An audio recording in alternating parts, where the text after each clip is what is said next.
ये कहना है देश की सर्वोच्च अदालत का। सुप्रीम कोर्ट के मुताबिक माता पिता की अपेक्षाओं का दबाव इतना ज्यादा है कि छात्र दबाव में आकर आत्मघाती कदम उठाते हैं। बढ़ते आत्महत्या के मामलों को लेकर कोचिंग संस्थाओं के नियम की मांग वाली एक याचिका पर सुनवाई करते हुए सुप्रीम कोर्ट ने ये टिप्पणी की। कोर्ट ने स्पष्ट कहा कि इन सभी घटनाओं के पीछे माता पिता का दबाव है और ऐसी स्थिति में अदालत कोई निर्देश कैसे पारित कर सकती है। कोर्ट ने यह भी कहा कि हमसे ज्यादातर लोग नहीं चाहेंगे कि कोई कोचिंग संस्था को, लेकिन स्कूलों की स्थितियों को देखें तो कड़ी प्रतिस्पर्धा है और छात्रों के पास कोचिंग सेंटरों में जाने के अलावा कोई अन्य विकल्प नहीं बचता। आपको बता दें कि एनसीआरबी के आंकड़े भी इस बात की गवाही देते हैं कि हर साल 8% छात्र खुदकुशी कर लेते हैं, जो एक भयावह आंकड़ा है। सवाल उठता है कि कंपटीशन के इस दौर में क्या माता पिता की बढ़ती अपेक्षाएं बच्चों की जिंदगी पर भारी पड़ रही है, और अगर ऐसा ही है तो फिर माता पिता की जिम्मेदारी और ज्यादा नहीं बढ़ जाती। तो कोटा सुसाइड मामले में पेरेंट्स जिम्मेदार है, सुप्रीम कोर्ट का ये मानना है, जहां पर एक याचिका डॉक्टर द्वारा दायर की गई थी कि सभी जो कोचिंग संस्था है उसे बंद कर दिया जाए या फिर एक लिमिटेड पॉलिसी के तहत उन्हें चलाया जाए, जिसके बाद सुप्रीम कोर्ट ने इस याचिका पर सुनवाई करने से इनकार कर दिया। सुप्रीम कोर्ट का ये मानना है कि जो बढ़ते आंकड़े हैं बच्चों के सुसाइड के कारण, वो उसके लिए कहीं ना कहीं माता पिता जिम्मेदार है। जिस तरीके से आंकड़े में बढ़त देखी जा रही है, कहीं ना कहीं माता पिता जो बच्चों से ज्यादा उम्मीद कर लेते हैं, अपेक्षाएं माता पिताओं की इतनी बढ़ जाती है कि बच्चों पर वो हावी हो जाता है और इसी की वजह से कहीं ना कहीं बच्चे जो है इस तरीके की कदम उठाने लगते हैं, क्योंकि आज के समय में कहीं ना कहीं कंपटीशन काफी ज्यादा है और कंपटीशन के बीच बच्चे अपनी जिंदगी जीना भूल जाते हैं। इस कंपटीशन के भाग दौड़ में बच्चे अपने आप को भुला देते हैं। अपने माँ बाप के सपनों को साकार करने के लिए बच्चे इस कदर अपने आप पढ़ाई को अपने ऊपर इस कदर हावी कर देते हैं कि वो इस तरीके के कदम उठाने को मजबूर हो जाते हैं। जब वो अपने माता पिता के सपनों को पूरा नहीं कर पाते या फिर किसी कारणवश कुछ अंकों से वो पीछे रह जाते हैं, तो ये उनके लिए एक बहुत बड़ी बात हो जाती है, जिसके वजह से वो ऐसा कदम उठाते हैं। हालांकि सुप्रीम कोर्ट का ये फैसला कितना सही है, ये आज चर्चा में जानेंगे, जहां पर इसी साल सितंबर महीने में यूपी की एक लड़की ने आत्महत्या की थी। यूपी के मऊ के रहने वाली लड़की नीट की तैयारी कर रही थी और कोटा में सिर्फ इसी साल अब तक करीब 24 मामले सामने आए हैं। तो ये आंकड़े काफी भयावह है, जहां पर सुसाइड के मामलों को रोकने के लिए कोचिंग संस्थाओं ने कई कदम तो उठाए, लेकिन नतीजा कुछ नहीं दिखा। कई कोचिंग संस्थाओं ने काउंसलिंग की और काउंसलिंग की सुविधा छात्रों को दी है। माता पिता से भी कोचिंग संचालक सीधे संपर्क में है और ये तमाम कदम कोचिंग सेंटर द्वारा उठाए जा रहे हैं। इसके बावजूद भी खुदकुशी के मामले नहीं थम रहे हैं। बड़ा सवाल यह है कि आखिर क्या वजह है? पेरेंट्स की चाहत की वजह से बच्चे मौत को गले लगा लेते हैं, या माता पिता बच्चों से उसकी क्षमता से ज्यादा उम्मीद लगा लेते हैं? जहां माता पिता की ज्यादा उम्मीद लगाने से बच्चे दबाव में आ जाते हैं और खुदकुशी जैसे कदम उठा लेते हैं।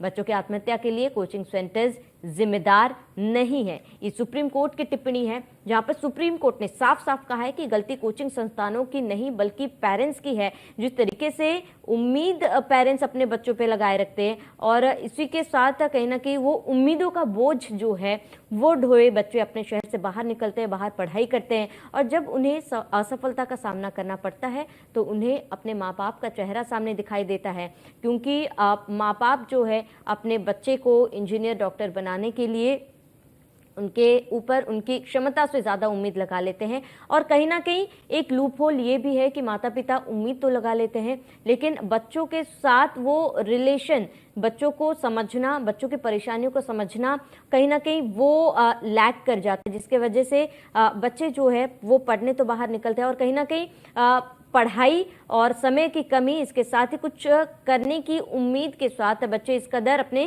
किताबों में उलझ जाते हैं कि अपने आसपास लोगों से वो बातचीत करना बंद कर देते हैं, दोस्त बनाना बंद कर देते हैं। एक बड़ा मुद्दा ये भी है कि लोग दोस्त बनाना, यहाँ पे बच्चे 16-17 साल की उम्र में बाहर आते हैं और जब वो पढ़ाई में इतना ग्रसित हो जाते हैं कि वो दोस्त बनाना भूल जाते हैं, क्योंकि वो अगले इंसान को अपने कंपटीशन के तौर पर देखता है और कंपटीशन के तौर पर देखने से वो दोस्त बनाना छोड़ देता है, दोस्ती करना कम कर देता है, जिसकी वजह से कहीं ना कहीं जो अपनी भावना है वो शेयर नहीं कर पाते और कहीं ना कहीं मन में तमाम चीज़ें, तमाम परेशानियों को रखे बच्चे जब परीक्षाएं देते हैं और जब उस परीक्षा में वो असफल होते हैं तो कहीं ना कहीं ये भी एक कारण है कि इस तरीके का कदम उठाया जाता है। इसके साथ ही 2023 में आंकड़े जो है काफी डराने वाले हैं। करीब 23 से 24 बच्चों ने इस तरीके का कदम उठाया है, जिसके वजह से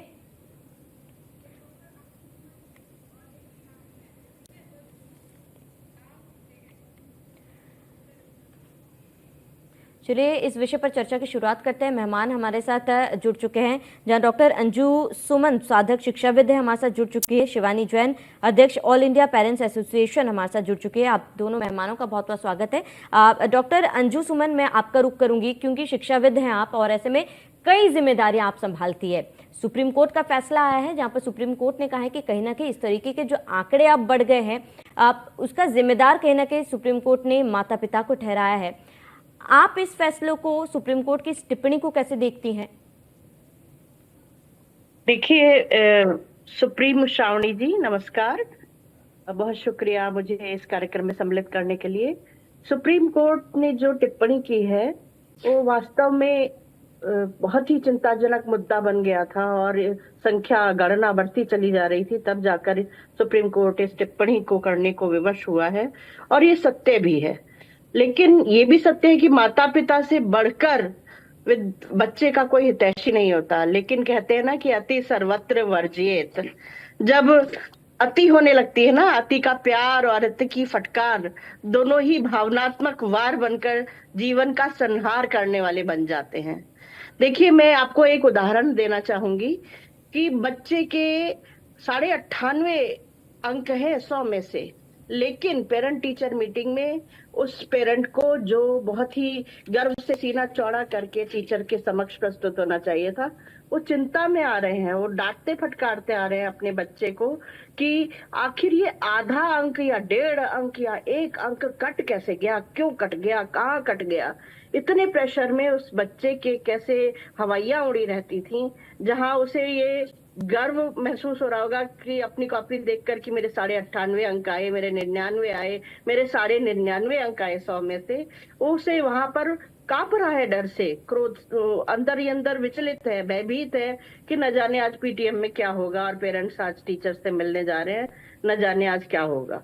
तो ऐसा भय जब उत्पन्न कर दिया जा रहा है बच्चों के अंदर, तो अति के हितैषी न बने, ऐसा मेरा कहना है कि इतनी अति न करें कि हित चिंतक बनते बनते उनके घातक ही साबित हो जाए। बिल्कुल डॉक्टर अंजू, जिस तरीके का उदाहरण आपने दिया है, भले एक छोटे लेवल पे उदाहरण हो, लेकिन ये जब एक बड़े लेवल पर पहुंचता है, चाहे वो नीट परीक्षा की बात कर ली जाए, जेईई परीक्षा की बात कर ली जाए, तब ये छोटा सा उदाहरण जो है ये आगे इसी तरीके से बढ़ता है तो बच्चे कहीं ना कहीं इस तरीके का कदम जरूर उठाते हैं। डॉक्टर अंजू, मैं लौटूंगी आपके पास। शिवानी जैन हमारे साथ जुड़ी हुई है, अध्यक्ष है ऑल इंडिया पेरेंट्स एसोसिएशन की। शिवानी जी, आपका बहुत बहुत स्वागत है। शिवानी जी, मैं आपसे जानना चाहूंगी, क्योंकि आप जो कोचिंग सेंटर से या फिर टीचर से, पेरेंट्स से, दोनों से आपकी मुलाकातें होती है, ऐसे में सुप्रीम कोर्ट ने ये जो फैसला सुनाया है, क्या केवल पेरेंट्स को दोष देना ये सही है? क्योंकि साफ तौर पर कहीं ना कहीं जाहिर सी बात है, पेरेंट्स का प्रेशर जो है वो बच्चों पर दिखाई दे रहा है, लेकिन क्योंकि समय बदल रहा है, बच्चे पेरेंट्स जो है वो चीजों को समझ रहे हैं। इस पर मैं आपकी राय जानना चाहूंगी। देखिए, मुझे लगता है कि सुप्रीम कोर्ट का जो ये डिसीजन आया है, जो उन्होंने अपना फैसला पूरी तरीके से जो है पेरेंट्स को दोषी मान के बताया है, वो कहीं ना कहीं वन साइडेड है। क्योंकि कोई भी अभिभावक ये नहीं चाहेगा कि उसका बच्चा जो है कोई भी गलत कदम उठाए अपने भविष्य को लेकर, और जिसकी वजह से उनको बच्चे से हाथ धोना बैठे। हमारा मानना है कि ये बच्चा एक पौधे की तरह होता है, उसकी परवरिश, उसकी देखभाल ऐसी की जाए कि वो एक मजबूत पेड़ बनकर जो है राष्ट्र के लिए एक मिसाल पैदा हो जाए। लेकिन इसको हम जैसे पानी है, खाद है, पौधे को जरूरत होती है, बच्चे को भी वैसे ही नर्चरिंग की जरूरत होती है, और ये बचपन से ही शुरू होती है। और इसमें जितना पेरेंट्स भागीदार रहता है उतना स्कूल भी भागीदार रहता है, हमारा ऐसा मानना है। क्योंकि बच्चे की साइकोलॉजी डेवलपमेंट जितनी पेरेंट्स से होती है, शायद उससे ज्यादा स्कूल से होती है। और इसीलिए स्कूल में जो है काउंसलर्स रखे गए हैं बच्चों को डिफरेंट लेवल्स पे चेक करने के लिए कि उनका मेंटल स्टेटस, वो कितना प्रेशर ले सकता है। आप हर बच्चे को एक पैमाने पे नाप नहीं सकते हैं। हर बच्चा जो है 99% या 90% लाने वाला नहीं होता है। कई बच्चे ऐसे भी हैं जो 50% लाके भी लाइफ में बहुत एक्सीलेंस कायम कर लेते हैं। लेकिन हम यहाँ पे मैं थोड़ा सा इसको डाइवर्ट करने की कोशिश नहीं कर रही हूँ, बट मैं आपको बेस रियलिटी बता रही हूँ। क्योंकि हमारे स्कूल में जो है वो काउंसलिंग लेवल इतना बेहतर नहीं है जहाँ पे बच्चों का मेंटल लेवल जो है उस पर वर्क किया जाए, उनको इतना मजबूत बना दिया जाए कि चाहे लाइफ में कैसा भी फेज आए, they can face it very clearly and very boldly. और ऐसा ही कुछ हमारे कोचिंग सेंटर्स में भी होना चाहिए, क्योंकि कोचिंग सेंटर आप देखेंगे कि आज की डेट में हर गली कूचे में कोचिंग सेंटर, जैसे कोटा की एक तो एजुकेशन हब माना जाता है।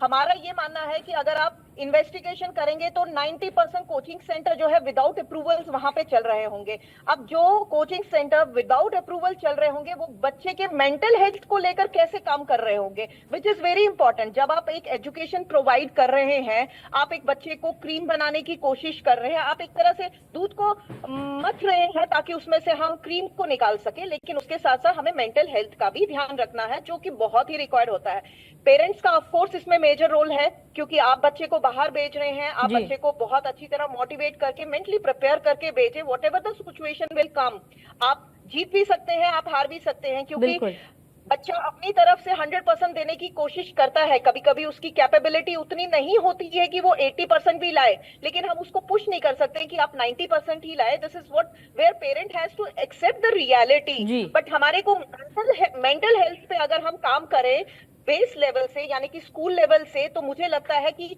ऐसा कोई भी बच्चा जो है ऐसा कदम उठाएगा नहीं। और मुझे नहीं लगता कि डिसीजन जो है कहीं तरीके से सही है कि आपने सारा ठेकरा जो है पेरेंट्स पे थोप दिया है। बिल्कुल बिल्कुल शिवानी जी, ये बहुत ही सही कहा, क्योंकि हार और जीत सिक्के के दो पहलू होते हैं और ऐसे में हमें दोनों के लिए तैयार होना चाहिए और इसकी तैयारी बेस से शुरू होना चाहिए। यानी कि पेरेंट्स को इस चीज के लिए अपने बच्चों को तैयार रखना चाहिए कि चाहे जीत हो या फिर हार, हमें तमाम चीजों के लिए तैयार रहना चाहिए। शिवानी जी, मैं लौटूंगी आपके पास। आशीष पांडे सुप्रीम कोर्ट के अधिवक्ता हैं। आशीष जी, आपका बहुत बहुत स्वागत है। आशीष जी, ये जो फैसला आया है, कई लोगों का कहना है कि सुप्रीम कोर्ट ने ये जो टिप्पणी दी है वो केवल एक तरफा है, जरा समझाएंगे आप? देखिए श्रावणी जी, हम चीजों को सही पर्सपेक्टिव में अगर आप देखेंगे तो आप पाएंगे कि सुप्रीम कोर्ट के ऑब्जर्वेशंस क्या थे। देखिए, सबसे पहली चीज कि कोई फैसला नहीं आया है, एक पीआईएल दाखिल की गई थी। पीआईएल में कुछ प्रेयर्स थी और चूंकि प्रेयर्स सुप्रीम कोर्ट ने पाया कि उनको ग्रांट नहीं किया जा सकता है, इसलिए उस पिटीशन को अलाउ कर दिया गया था कि आप उसको विड्रॉ कर लें। तो कोई ऑर्डर एज सच नहीं है। और देखिए, सुप्रीम कोर्ट के कई सारे ऑब्जर्वेशंस थे इस पूरी सुनवाई के दौरान, और केवल एक पर्टिकुलर पार्ट को पिक कर लेना और ये कहना कि सुप्रीम कोर्ट ने पूरी तरीके से पेरेंट्स के ऊपर जिम्मेदारी डाल दी है, ये शायद सही अप्रोच नहीं होगा। जो चीजें हुई कोर्ट के अंदर उसको इंटरप्रेट करने का। अब देखिए, पीआईएल में डिमांड क्या की गई थी। देखिए, हम सब जानते हैं आजकल कितना कटथ्रोट कंपटीशन हो गया है, किस तरीके से कोचिंग इंस्टीट्यूट्स की एक मशरूम ग्रोथ हुई है। कोटा स्पेशली इंजीनियरिंग की, उसके लिए अगर आप दिल्ली में ही जाएंगे तो नॉर्थ दिल्ली में आप देखेंगे यूपीएससी की कोचिंग्स की मशरूम ग्रोथ हुई है, राजेंद्र नगर, मुखर्जी नगर तरफ। अब देखिए, इन सारी चीजों को अगर आप देखेंगे तो ये पाएंगे कि इन कोचिंग इंस्टीट्यूट्स की जरूरत क्यों पड़ रही है। सबसे पहली चीज, एक बहुत ही इंपॉर्टेंट एस्पेक्ट है कि जो हमारा रेगुलर एजुकेशन सिस्टम है वो कहीं ना कहीं जो स्टैंडर्ड्स होने चाहिए शायद उसको मीट नहीं करता है। दूसरी चीज निकल कर आती है, माँ बाप की ऑब्वियसली एक इच्छा होती है कि उनका बच्चा बेहतर करे और बाकी बच्चों से कुछ बेहतर एजुकेशन दिलवाने के लिए वो इस तरीके के कोचिंग इंस्टीट्यूट्स में उनको भेजते हैं और इनका सहारा लेते हैं। अब इस तरीके की सिचुएशन में आप देखिए कि एक प्रेयर पिटीशन आती है कि आप जो प्राइवेट कोचिंग इंस्टीट्यूट्स है उनको कंप्लीटली रेगुलेट कर दें। और देखिए, ये डिमांड भी एक आइसोलेशन में नहीं आ रही है। अभी राजस्थान में कोटा है और राजस्थान गवर्नमेंट की तरफ से भी कुछ बिल्स लाए गए हैं इस पूरी जो प्राइवेट एजुकेशनल सिस्टम है वहां पर उसको रेगुलेट करने के, ऑल्दो अभी वो लॉ में कन्वर्ट नहीं हुआ है। तो उस पूरी सुनवाई के दौरान कोर्ट ने कहा कि देखिए, स्कूलों की हमारी स्थिति ये है कि हम कोई भी व्यक्ति नहीं चाहता है कि कोचिंग इंस्टीट्यूट हो। स्कूल अपने आप में सफिशिएंट होने चाहिए बच्चे को प्रॉपर एजुकेशन देने में और लाइफ के नेक्स्ट फेज के लिए तैयार करने में। लेकिन चूंकि हमारे एजुकेशन इंस्टीट्यूट अभी उस लायक नहीं है या उसमें उतनी बेहतर एजुकेशन नहीं मिल रही है, तो कोचिंग्स की कहीं ना कहीं जरूरत पड़ रही है। बिल्कुल, कहीं ना कहीं आशीष जी, जिस तरीके का कंपटीशन आज के टाइम पे देखा जा रहा है और जिस तरीके के एजुकेशन लेवल देखे जा रहे हैं, कोचिंग और ट्यूशंस कहीं ना कहीं बच्चों के लिए इंपॉर्टेंट हो जाते हैं। आशीष जी, मैं लौटूंगी आपके पास। अंजू जी, मैं आपसे ये जानना चाहूंगी, क्योंकि लगातार कई कदम उठाए जा रहे हैं, चाहे कोचिंग संस्था हो, सरकार की तरफ से हो, ये जो चलता आ रहा है कि कहीं परेशान होकर बच्चे छत से कूद रहे, कहीं फांसी पे लटक रहे हैं, और ऐसे में जो कदम ये फिलहाल इस पर रोक लगाने के लिए कई संगठन बनाए गए। और इसके साथ ही मैं आपसे ये जानना चाहूंगी, क्योंकि काउंसलिंग की जाती है बच्चों की काउंसलिंग की जाती है, लेकिन क्या आपको नहीं लगता है कि बच्चों के साथ साथ पेरेंट्स की भी काउंसलिंग होनी चाहिए? बिल्कुल श्रावणी जी, और टीचर एक सिर्फ टीचर नहीं है, वो काउंसलर भी है। और अच्छे विद्यालयों में, अच्छे कॉलेजेस में टीचर्स को भी ट्रेनिंग दी जाती है कि वो काउंसलिंग ना सिर्फ बच्चों की करें, बल्कि ऐसे सेशन भी निर्धारित किए जाते हैं जिसमें पेरेंट्स की भी काउंसलिंग की जाती है। और मैंने खुद ऐसे सेशन लिए हैं। तो मैं एक मोटिवेटर के नाते, एक शिक्षक, एक टीचर, एज ए काउंसलर के नाते मैं 4 पंक्तियां अपनी रखना चाहूंगी श्रावणी जी, और विद्यार्थियों से कहना चाहूंगी कि निराश ना हो। तू बन अपना संबल, यूं चलता चल अविरल। अपना संबल स्वयं बन जाए। तू बन अपना संबल, यूं चलता चल अविरल। तेरे कदमों तले भी खिल जाएंगे कमल। आगे के कारज में अपना ध्यान लगा ले। लक्ष्य उन्मुख होकर अपना ज्ञान जगा ले। तू जो चाहे तो ऐसा भी हो सकता है, घोर निराशा के मन से छट जाए बादल। ठीक है डॉक्टर अंजू, मैं लौटूंगी आपके पास। डॉक्टर सुप्रीत वाली हमारे साथ मनोचिकित्सक हमारे साथ जुड़ चुके हैं। डॉक्टर सुप्रीत, आपका बहुत बहुत स्वागत है। क्योंकि जिस तरीके की सिनेरियो डॉक्टर सुप्रीत कोटा में देखा जा रहा है, मैं आपसे जानना चाहूंगी, सुप्रीम कोर्ट ने ये कहा है कि कहीं ना कहीं पेरेंट्स इन तमाम चीजों के लिए जिम्मेदार है, पेरेंट्स का प्रेशर जो है बच्चों पर बढ़ रहा है। मैं आपका रिएक्शन इस पर जानना चाहूंगी। जी, अनडाउटली व्हाट सुप्रीम कोर्ट का जो वर्डिक्ट है वो बिल्कुल क्लियर है कि पेरेंट्स का एब्सोल्युटली कहीं ना कहीं प्रेशर होता ही है बच्चों के ऊपर। बट हमारा जो कंट्री है, it's still a developing nation. बहुत सारे पेरेंट्स बहुत ज्यादा कर्जा लेते हैं, बहुत सारी आस लगा के अपने बच्चों को ऐसी जगह पे भेजते हैं विद द होप कि वो बच्चे कल कुछ ना कुछ बन जाएंगे। कई बार बच्चे जो होते हैं उनकी जो बायोलॉजिकल एज और क्रोनोलॉजिकल एज है उसके बीच में डिफरेंस होता है। हम बच्चों को आईक्यू के ऊपर इतना ज्यादा एम्फसाइज करते हैं कि उनके इमोशनल जो ईक्यू कंटेंट है उसको नहीं कर पाते। तो पढ़ाई कई बार बच्चों की अच्छी चल रही होती है या नहीं चल रही होती, बट सिंस उनका ईक्यू जो होता है उसके ऊपर कोई भी ध्यान ना पेरेंट्स देते हैं, ना स्कूल्स, ना ऐसे इंस्टीट्यूट देते हैं, तो बच्चे अंडर प्रेशर क्रम्बल हो जाते हैं। That is the basic scenario that हमें ना सिर्फ पेरेंट्स को बल्कि ऐसे कोचिंग इंस्टीट्यूट्स जो लाखों करोड़ों कमा रहे हैं इन बच्चों की वजह से, उनका वजूद ही इन बच्चों की वजह से है, तो वो भी थोड़ा बहुत इम्फसाइज करें कि मेंटल हेल्थ बच्चों की है कितनी इंपॉर्टेंट है। There should be classes, there should be sessions for children regarding their mental health, there should be space for children. But ऐसा कुछ कोचिंग इंस्टीट्यूट ऐसा कुछ प्रोवाइड नहीं करते हैं। Unfortunately we all know what is the reality behind all this. But yes, parents को भी एक अवेयरनेस होना बहुत जरूरी है, बट वो नहीं हो पाती है। बिकॉज एक बाप ने अगर कर्जा लिया बेटे को पढ़ाने के लिए और या बेटी को पढ़ाने के लिए, तो वो बच्ची या बच्चे के मन में है मेरे पेरेंट्स ने कर्जा लिया है। अगर वो पेरेंट्स नहीं भी जता रहे हैं, प्रेशर नहीं भी कर रहे हैं, लेकिन जब वो बच्चा अच्छे से परफॉर्म नहीं कर पाता है आगे, तो वो कहीं ना कहीं क्रम्बल हो जाता है। अगेन मेरा वो पॉइंट वही है। बिल्कुल डॉक्टर सुप्रीत, आपसे मेरा एक और सवाल है, क्योंकि जो कोचिंग संस्था है वो कहीं ना कहीं काउंसलिंग की भी कोशिश करते हैं बच्चों को काउंसल करने की, लेकिन क्या आपको नहीं लगता है कि क्या केवल बच्चों को काउंसल करना काफी है? पेरेंट्स को भी काउंसलिंग करनी चाहिए, पेरेंट्स का भी काउंसलिंग होना चाहिए? एब्सोल्युटली होना चाहिए, बट ऐसा होता क्या? मोस्ट ऑफ द सिनेरियोज में जब पेरेंट्स जाते हैं तो पेरेंट्स को जो इस तरह के कोचिंग इंस्टीट्यूट है उनका सिर्फ काउंसलिंग मींस, उनके लिए counselling is they tell that ये फीस देनी है, इतनी देनी है, इतने इतने टाइम पे देनी है, ये देनी है। दे नेवर काउंसिल पेरेंट्स के आप बच्चों के साथ रियलिस्टिक एक्सपेक्टेशन रखें। For them children are money making machine, और उस वजह से उनका बिजनेस बहुत अच्छे से बूम कर रहा है। तो वो पेरेंट्स वो रोल कहीं ना कहीं कोचिंग इंस्टीट्यूट्स नहीं निभा रहे, बिकॉज उनको इस चीज की रिक्वायरमेंट फील नहीं हो रही। हमारे देश की इतनी पॉपुलेशन है कि किसी का ध्यान डेथ रेट की तरफ नहीं जाता है। तो ये मुद्दा, यानी कि डॉक्टर सुप्रीत, आपका ये मानना है कि कोचिंग संस्था और पेरेंट्स इक्वली जिम्मेदार है इस तरीके के कदम उठाने को लेकर? एब्सोल्युटली है, बिकॉज हम सबके बच्चे हैं, मेरे अपने भी बच्चे हैं। We all know how parents को एक कोचिंग इंस्टीट्यूट एक कॉमोडिटी की तरह ट्रीट करता ठीक है है। डॉक्टर सुप्रीत, उनको मैं लौटूंगी आपके पास। शिवानी जी, मैं आपसे ये जानना चाहूंगी, क्योंकि देखिए आजकल सोशल मीडिया काफी प्रचलित है, कई डॉक्यूमेंट्रीज बनते हैं, कई सीरीज भी बनते हैं, और कहीं ना कहीं सीरीज में भी इस तरीके की चीजें दिखाई जाती है जहां पर डिप्रेस्ड बच्चे जो सक्सेस नहीं कर पाते हैं वो कहीं ना कहीं इस तरीके की कदम उठाते हैं। क्या आपको लगता है कि कहीं ना कहीं सोशल मीडिया भी जिम्मेदार है बच्चों के दिमाग में इस तरीके की बातें डालने के लिए?